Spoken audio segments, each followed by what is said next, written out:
2026க்காக wait பண்றாருன்னு connect பண்ணிக்கிறாங்களா sir? இதெல்லாம் அஜித் விரும்பக்கூடியவரா?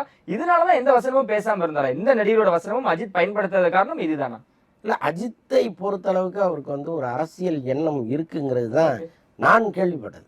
ஆக்சுவலாக இன்னைக்கு வந்து அவர் எல்லாத்தையும் வேண்டான்னு வெறுக்கலாம், நான் உண்டு என் வாழ்க்கை உண்டு அப்படின்லாம் அவர் நினைக்கலாம். துபாயில் வீடுகள்லாம் வாங்கி போட்டிருக்காரு, ஒரு வீட்டுக்கு 2 வீடாக வாங்கி போட்டிருக்காரு. இப்போ அவருடைய பெண் வந்து ஃபாரினில் படிக்க போகிறாங்க, பையன் இங்கே படிச்சுட்டு இருக்காரு. அப்போ ஒரு கட்டத்துக்கு மேலே நம்ம அங்கே போய் செட்டில் ஆகலான்னா கூட அவர் தோணலாம். முதல்ல லண்டனில் செட்டில் ஆகணும்னு நினச்சாரு, இப்போ துபாயில் அவர் வாங்கி போட்டிருக்கிற வீடுகளை பார்க்கும்போது ஒரு வேளை அங்கே கூட போகலான்னு அவர் நினைக்கலாம். அவருடைய ட்ராவலே வேறையாக இருக்குது. ஒரு வேளை எப்போவுமே வந்து இதுதான் நம்ம ஜாதகம் என்ன சொல்லுதோ அதுதான் வந்து இங்கே உட்காந்தோடனே பாருங்கள், இங்கே ஏற்கனவே நிறைய ஜாதக வீடியோலாம் எடுத்து வச்சுருக்கீங்க, அதனால வந்து என்னன்னு தெரியல. பட் ஜாதகத்தை அவர் நம்புறாரு. நான் எதுக்கு ஜாதகம்னு சொல்ல வரேன்னா, அஜித் வந்து அவருடைய ஜாதகத்தை ரொம்ப நம்புறவர். அவரே ஒரு ஜோதிடர் பேசிக்கலாம். அப்போ அவருடைய கட்டம் என்ன சொல்லுதோ அதுக்கேற்ற மாதிரி தான் அவர் ஒவ்வொரு முறையும் ட்ராவல் பண்ணிட்டு இருக்காரு.